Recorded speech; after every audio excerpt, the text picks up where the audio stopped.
नमस्कार मु सस्मिता मिश्र blessing team ओडिशारू कहूची।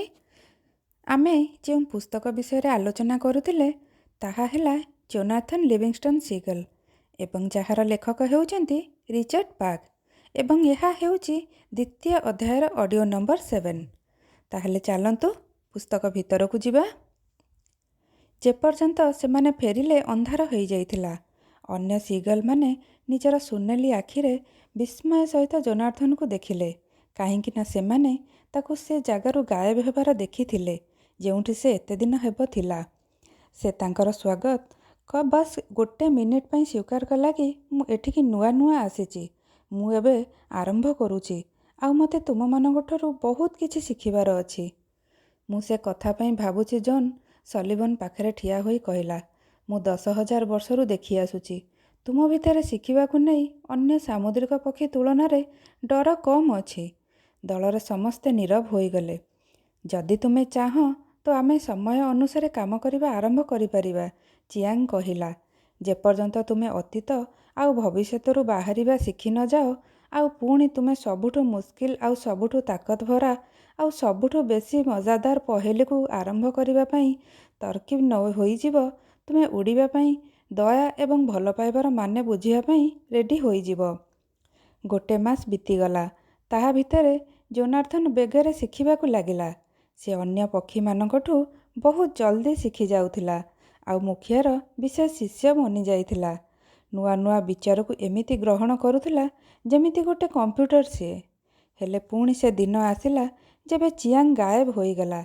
से समस्तंक सांगरे शांति रे कथा हेउथिला, समस्तंक उपरे जोर दउथिला कि से माने केबे शिखिबा एवं अभ्यास करिबा तथा समूच जीवनर पूर्ण अदृश्य सिद्धांत को बुझिबारे चेष्टा केबे भी बंद करिबा कथा नुहे। पुणी कथा कहिला बेले ता पंख उज्जवलठू भी उज्जवल बेसी उज्जवल हेबाकू लागिला।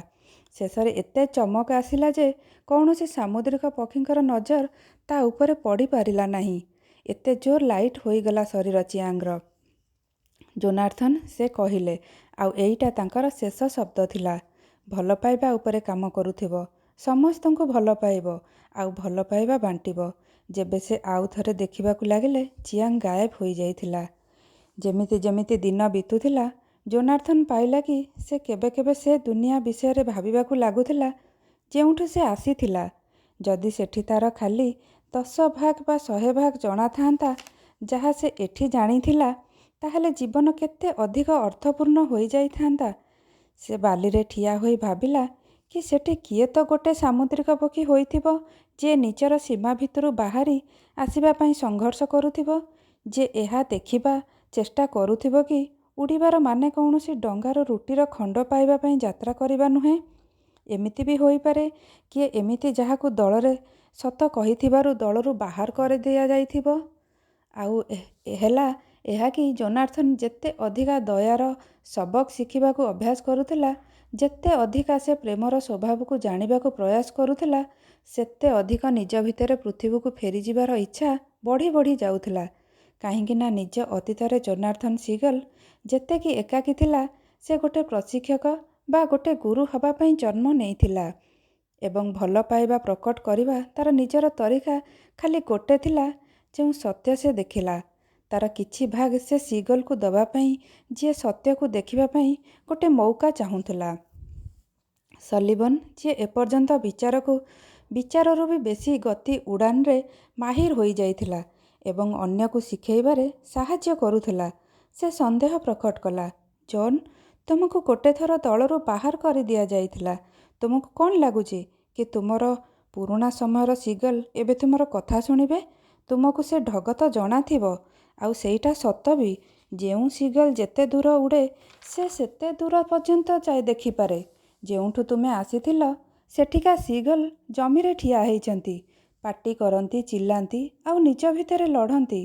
से स्वर्गठु 1000 मील दूରରେ, आउ तुमे कहुच कि जेउठी से माने ठिया होइचंती तुमे तांको सेठो स्वर्ग देखेइबो। जॉन, से माने तो निज डेणार शेष भाग पर्यंत भी देखि पारिबेनी। एइठी रुह, एइठी नुआ सीगल माननको साहाय्य कर, जे एते उच्चा को पहुंची गलेनी कि जहा तुमे तांको कहिबाकू चाहिबो सेमाने ताकू देखि नेबे। से किछि समय पई चुप रहिला ଆଉ ପୁଣି ସେ କହିଲା, କ'ଣ ହୋଇଥାନ୍ତା ଯଦି ଚିଆଙ୍ଗ ନିଜର ପୁରୁଣା ସଂସାରକୁ ଫେରି ଯାଇଥାନ୍ତେ? କେଉଁଠି ଥାଆନ୍ତ ତୁମେ ଆଜି? ଶେଷ କଥା ହିଁ ଠିକ୍ ଥିଲା। ଆଉ ସଲିଭନ୍ ଠିକ୍ ଥିଲା। ଯେଉଁ ସାମୁଦ୍ରିକ ପକ୍ଷୀ ଯେତେ ଉଚ୍ଚା ଉଡ଼ିବ ସେତେ ଦୂର ପର୍ଯ୍ୟନ୍ତ ଦେଖିପାରିବ। ଜୋନାଥନ୍ ସେଠି ରହିକି ନୂଆ ନୂଆ ଆସୁଥିବା ପକ୍ଷୀମାନଙ୍କ ସାଙ୍ଗରେ କାମ କରୁଥିଲା, ଯିଏ ସମସ୍ତେ ନିଜର ସବକ ଶିଖିବାରେ ହୋସିଆର ଆଉ ତେଜ୍ ଥିଲେ। ହେଲେ ସେ ପୁରୁଣା ଭାବନା ପୁଣି ଫେରି ଆସିଲା। ଆଉ ସେ ଭାବିବା ବିନା ରହିପାରିଲାନି କି ପୃଥିବୀର ଗୋଟେ କି ଦୁଇଟା ସାମୁଦ୍ରିକ ପକ୍ଷୀ ଏମିତି ହୋଇଥିବେ ଯିଏ ଶିଖିବାକୁ ଚାହୁଁଥିବ। ଏପର୍ଯ୍ୟନ୍ତ କେତେ କ'ଣ ସେ ଶିଖି ଯାଇଥାନ୍ତା ଯଦି ଚିଆଙ୍ଗ ସେଦିନ ଦେଖା ହୋଇଯାଇଥାନ୍ତେ, ଯେଉଁଦିନ ସେ ଦଳରୁ ବହିଷ୍କୃତ କରିଦିଆଯାଇଥିଲା। ଆଜି ପାଇଁ ଏତିକି। ନମସ୍କାର।